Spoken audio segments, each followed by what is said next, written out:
Y vamos a meditar brevemente en la palabra de Dios, en esta reflexión que le he titulado Un sacrificio santo quiero ser. ¿Cuántos quieren ser un sacrificio santo, agradable delante de Dios? Para ello vamos a leer en la carta a los Romanos, capítulo 12. En la carta a los Romanos, el apóstol Pablo establece con mucha claridad los fundamentos de la fe cristiana. Cuando leemos Romanos nos damos cuenta, primeramente, que todos nosotros somos pecadores. Y como todos nosotros somos pecadores, necesitamos ser justificados por medio de la fe en Cristo Jesús. Necesitamos venir a Cristo Jesús a través de la fe. Y la fe es un don que Dios nos da y pone en nosotros. Así que bien haremos en no descuidar ese don de la fe que Dios ya puso en nosotros para reconocer siempre que necesitamos de Cristo Jesús. Llegamos a ser justos entonces por medio de la fe, y el apóstol Pablo da a los creyentes de Roma en esta carta una guía muy práctica para vivir la vida cristiana. Pero también nos habla a nosotros, a la iglesia de este tiempo, de cómo debemos de vivir nuestra vida cristiana. Porque no es suficiente conocer el evangelio. El evangelio hay que vivirlo. Y así como estamos escuchando ahorita, nuestros hermanos que están siendo perseguidos están viviendo realmente el evangelio. Porque conocemos muchos pasajes de la Biblia que no nos gustan porque nos habla de tribulaciones, porque nos habla de sufrimientos, pero cuando lo vivamos es que realmente estamos viviendo lo que Dios dice. Cuando lo vivimos en carne propia.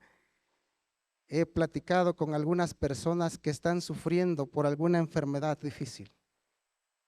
Y yo les digo, tú estás viviendo el evangelio porque no has negado tu fe. Y el evangelio se vive, hermanos. Tiene que ser práctico el evangelio.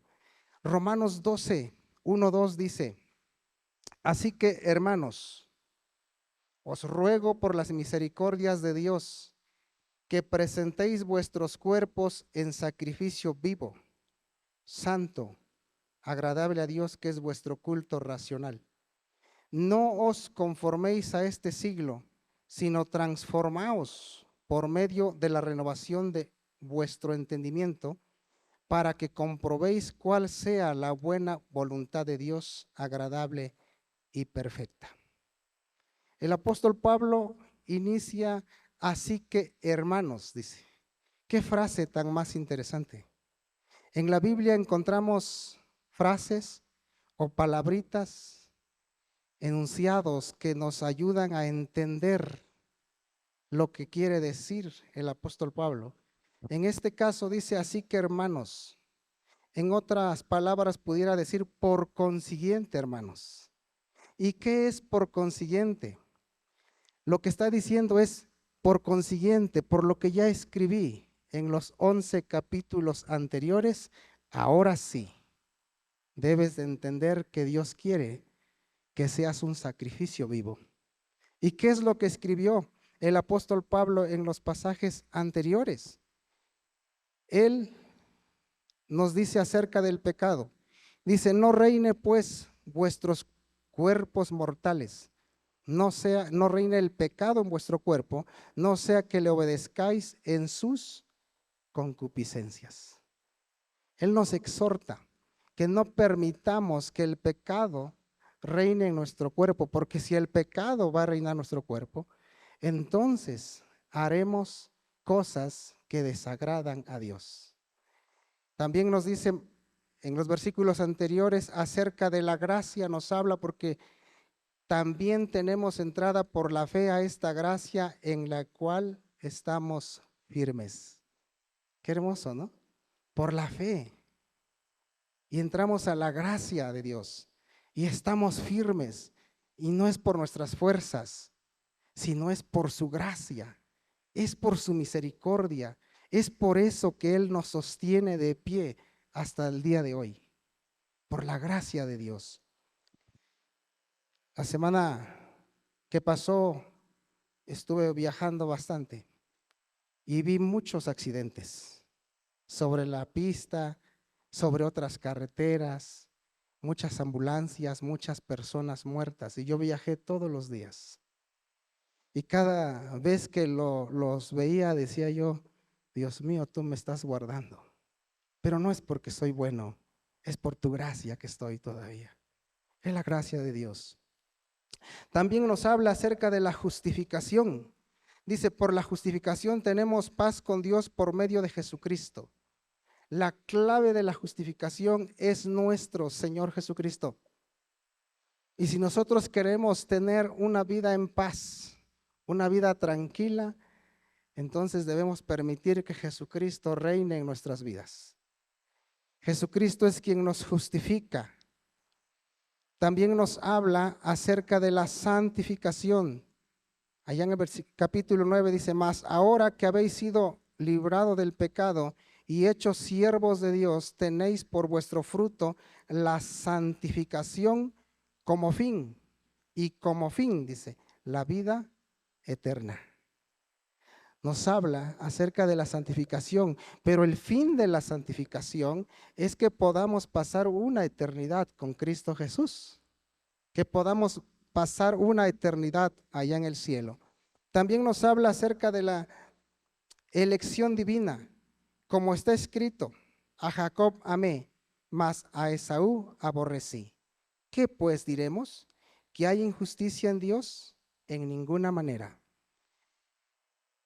Dios ofrece anticipadamente a todos los seres humanos la salvación.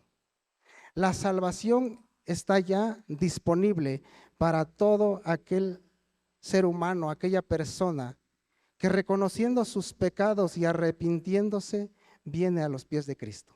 Ahí está la salvación. La salvación está dispuesta, mas el hombre, nosotros tenemos libre albedrío y a veces no tomamos o no queremos tomar esa decisión de reconocer a Jesús como Señor y como Salvador. Pero la salvación ya está dispuesta porque Dios envió a su Hijo Jesucristo, quien murió en la cruz del Calvario, dio su vida por nosotros. Mas no se quedó en la tumba, Él se levantó de los muertos y está sentado a la diestra de Dios. Y desde allí Él intercede por nosotros, el único intercesor que tenemos. Y ahí está la salvación. Así que si hubiera alguien que aún no ha tenido acceso a la salvación, hoy es este día que puede decir, Señor, yo quiero ser salvo. También nos habla acerca de los planes que Dios tiene para con los judíos y para con los gentiles. Porque no quiero, hermanos, que ignoréis este misterio, para que no seáis arrogantes a lo acontecido a Israel, endurecimiento en parte.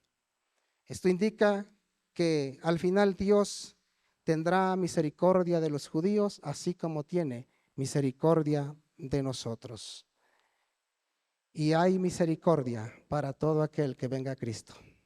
Hay perdón de pecados para a todo aquel que venga a Cristo. Hay la promesa de la vida eterna allá en el cielo para todo aquel que venga a Cristo Jesús.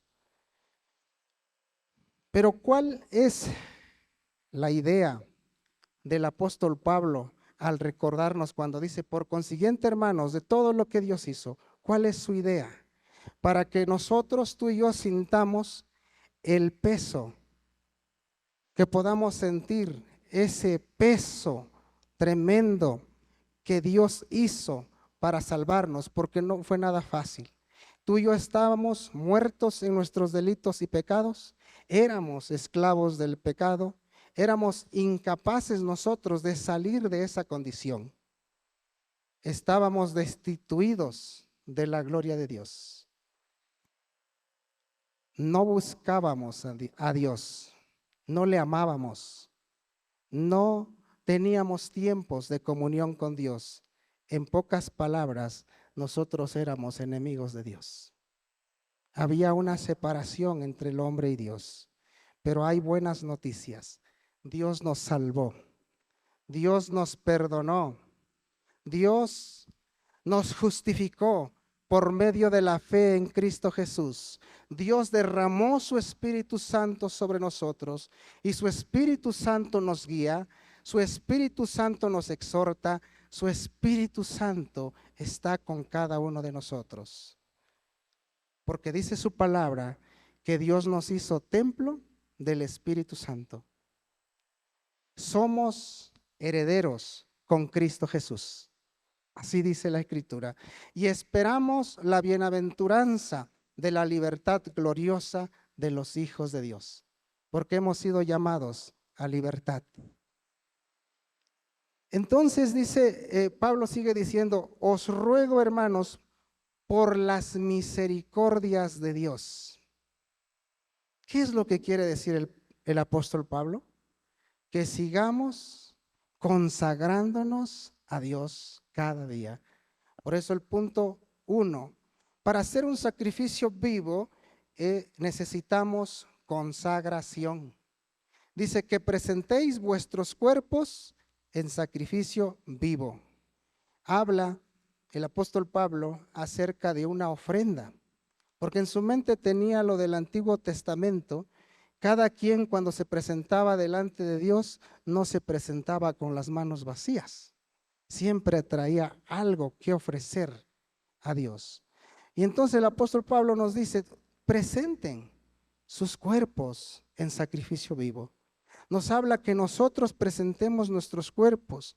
La primera carta a los Corintios dice, porque habéis sido comprados por precio, glorificad pues a Dios en vuestro cuerpo, dice. Qué interesante.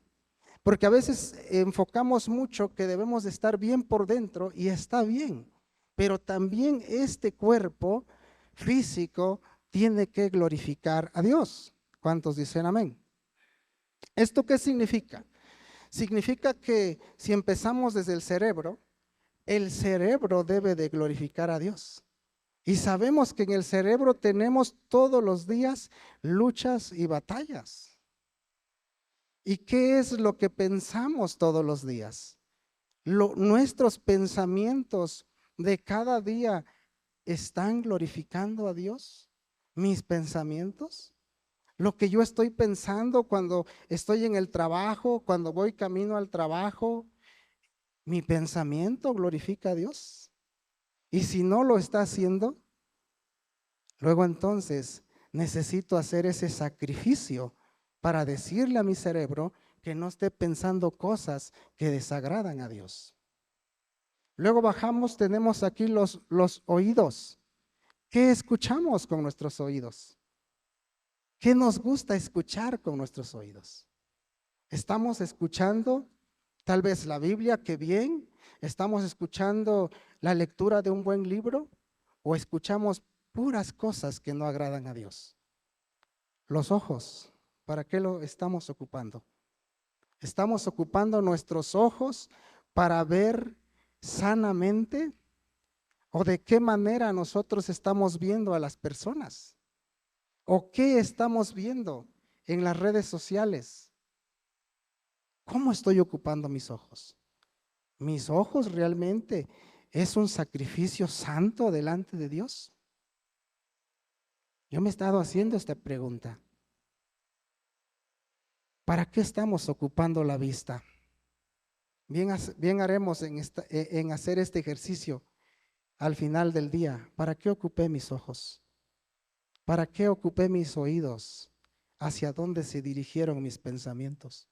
Y cuando voy con las personas, ya sea del trabajo, donde sea, ¿para qué ocupé mis labios? ¿Para hablar de Dios? ¿Para cantar una alabanza? ¿Para leer un versículo de la Biblia? ¿O para hablar muchas cosas, menos para glorificar y exaltar el nombre de Dios? Si ya tenemos esa bonita costumbre de estar siempre hablando de Dios y siempre un cántico, una alabanza en nuestros labios, qué bueno, pero si no, lo tenemos que hacer y esto va a implicar sacrificio. Mis manos, ¿para qué lo ocupo? ¿Estoy ocupando mis manos para hacer las cosas que a Dios le agrada? ¿O estoy haciendo las cosas al y se va, como decimos, ¿no? Porque haciendo el trabajo que realizamos donde ocupamos las manos, dice la Escritura que todo lo debemos de hacer como para Dios y no para los hombres. Eso significa que el trabajo que realicemos con nuestras manos lo tenemos que hacer como para Dios y eso glorifica a Dios. Mi corazón, ¿qué pensamientos alberga mi corazón? ¿Tiene pensamientos buenos? ¿O qué hay dentro de mi corazón? Si mi corazón está lleno de tristeza, de amargura, de enojo, de odio, de falta de perdón, ¿ese corazón estará agradando a Dios? Pero el apóstol Pablo dice, presenta tu cuerpo como un sacrificio santo y agradable delante de Dios. ¿Para qué estoy ocupando los pies? ¿Para llegar corriendo a las reuniones? ¿Para llevar la palabra de Cristo? ¿O para qué ocupo los pies? Pablo dice que todos los miembros de nuestro cuerpo lo estemos ocupando para glorificar a Dios. Y luego el estómago, no se diga, ¿verdad? Porque el estómago pide bastante el estómago. Le digo a los muchachos, ¿cuándo fue la última vez que ayunaste? Y se quedan viendo entre ellos. Y digo, bueno, entonces no me digan. Porque el estómago ese sí pide bastante. Pero la Biblia también nos habla que debemos de tener tiempos de ayuno. ¿Sí? Yo le doy gracias a Dios porque en el trabajo donde estoy actualmente tenemos tiempos de ayuno y me toca dirigir el tiempo de ayuno. Qué hermosa bendición. Darme la oportunidad de dirigir ese ayuno que nada más es un día al mes, pero debiéramos de ir caminando hacia más días al mes de ayunar, para que también el estómago se presente para glorificar a Dios. Y el segundo punto es la transformación. Dice el apóstol Pablo, no os conforméis a este siglo. ¿Qué quiere decir el apóstol Pablo con este siglo? Se refiere a la forma de pensar de las personas que no conocen de Dios. Se refiere a la forma de actuar de las personas que no conocen a Cristo. Inclusive se refiere a la forma de vivir, de cómo viven aquellas personas sin Dios.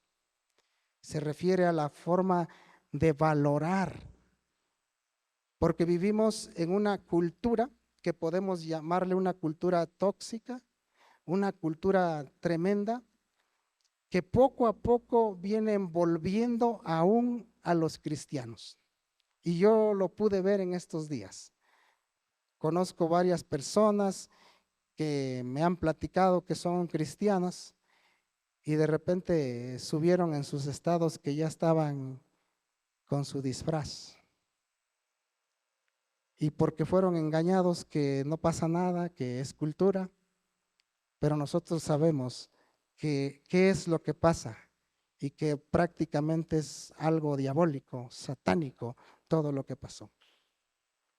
Pero la cultura tóxica a causa de la caída ha invadido las escuelas y no sé si se han dado cuenta que últimamente en estos últimos años cada vez ha crecido más y más esto, no sé cómo llamarle, de muertos, como le dicen, ha crecido más en los pueblos más y cada vez los disfraces son más horribles, son más horripilantes. Que no nos dejemos llevar por esa cultura. Es lo que dice Pablo. No te dejes engañar por cómo piensan las personas que no conocen a Dios. Porque si hacemos una pregunta, ¿qué piensa el mundo acerca del matrimonio? Y hablo del matrimonio hombre y mujer. ¿Qué piensa el mundo? El mundo actualmente ya no se quiere casar. Quiere vivir solamente en unión libre, dice. Por si nos entendemos, si no, cada quien para su casa. Ya no quiere el compromiso del matrimonio. En algunas comunidades está de moda de solamente nos juntamos o solamente nos robamos, dicen, ¿no? Pero no se quieren casar. ¿Y qué dice la Biblia? En Génesis encontramos que Dios bendijo el matrimonio, instituyó, ¿verdad? El matrimonio y los bendijo y le dijo, multiplicaos, llenen la tierra y sojuzguenla, señoreen la tierra. Ahora, si le preguntamos al mundo, ¿qué piensa usted acerca del matrimonio igualitario? Van a decir que está muy bien. Pero ¿eso dice la Biblia? Eso no dice la Biblia. Entonces el apóstol Pablo está diciendo, no pienses como ellos, tú piensa como dice la Biblia y defiende lo que dice la Biblia. A eso nos lleva el apóstol Pablo. ¿Qué dice el mundo acerca del aborto? El mundo dice que pues pueden abortar a la semana que quieran, total. La mujer es libre porque decide sobre su cuerpo, así dice el mundo. Ahora, ¿qué decimos nosotros? ¿Qué dice la Biblia? El salmista dice, mi embrión vieron tus ojos. Eso significa que desde el momento de la concepción, en el momento de que el óvulo y el espermatozoide fecundaron, desde ese momento ya es una nueva vida. Y así debemos de pensar nosotros. Y ahora algo que está de moda también acerca de la eutanasia. ¿Qué piensa el mundo acerca de la eutanasia? El mundo dice, para que ya no sufran los ancianitos o los enfermitos, les vamos a dar cuello. ¿Y qué dice Dios? Dice Dios, yo soy el que da la vida. Yo decido sobre la vida y la muerte, dice el Señor. Entonces nosotros debemos de pensar, nuestros pensamientos deben de estar de acuerdo a lo que la Biblia dice. El tercer punto es renovación. Porque sigue diciendo el apóstol Pablo, dice así, por medio de la renovación de nuestra mente, dice. Por medio de la renovación de nuestra mente, ¿cómo hacer para que nuestra mente sea renovada? Primer punto, por medio de la lectura de la palabra de Dios. Y ya se lo saben, nada más los estoy recordando. Por medio de la lectura de la palabra de Dios, nuestra mente va a ser renovada, porque vamos a entender lo que Dios quiere para nosotros y lo que Dios nos instruye de cómo vivir la vida. Entonces, bien haremos en estar leyendo todos los días la Biblia. También vamos a renovar nuestra mente por medio del estudio dedicado y constante de la palabra de Dios. Cuando hablamos del estudio dedicado y constante, hablamos de que no solamente leemos de corrido, sino que nos ponemos a investigar qué Dios quiere decir, qué Dios me está hablando aquí. Porque si leemos de corrido, posiblemente no escuchemos lo que Dios nos quiere decir. Así que vamos a tomar ese hábito de meditar en la palabra de Dios. Otra forma de renovar la mente es por medio de la oración. Y la oración es personal. Cada uno de nosotros en el tiempo de oración. Dice una historia que leí que una vez le preguntaron a un pastor, pastor, ¿cuántas horas al día ora usted? Y el pastor le dijo, si te digo no me lo vas a entender. Mejor ponte a orar y después hablamos. Y ese muchachito se fue y intentó orar, pero después de un tiempo regresó. Pastor, ¿cuántas horas al día ora usted? Bueno, te lo voy a decir, 24 horas, dijo el pastor. No le creo, pastor. ¿Ya ves? Por eso no te quería decir, porque no entiendes. Cuando yo digo 24 horas, dije el pastor, es porque todo el tiempo y en todo momento estoy hablando con Dios. Y así debiera de ser, ¿no? Que en todo tiempo, en todo momento, lo que estamos haciendo no es excusa para no platicar con Dios. Así que vamos a seguir cultivando los tiempos de oración personal, pero también los tiempos de oración congregacional.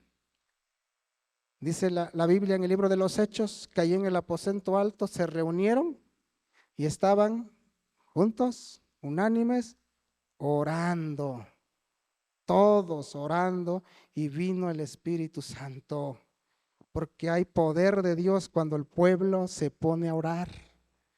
No descuidemos la oración. Otra forma de renovar nuestra mente es por medio de asistir al ministerio educativo de la iglesia, a la escuela bíblica dominical, los niños, a la escuela de discipulado, los adultos. Esto es algo muy, muy bueno. Le doy gracias a Dios porque me ha permitido estar en la mayoría de las clases desde que yo me convertí hasta el día de hoy, estar en la mayoría de las clases de discipulado.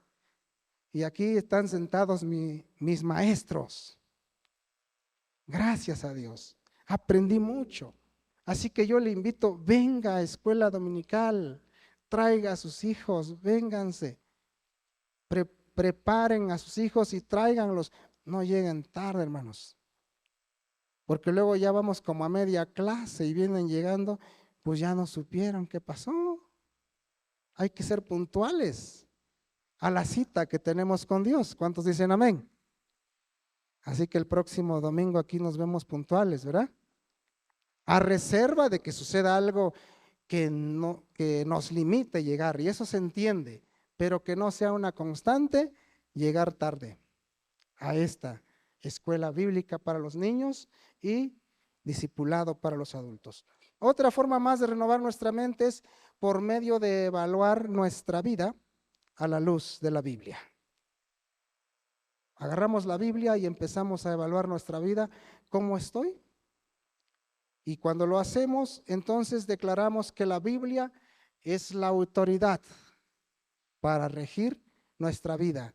Y entonces también nos dejamos gobernar por lo que Dios dice en su palabra.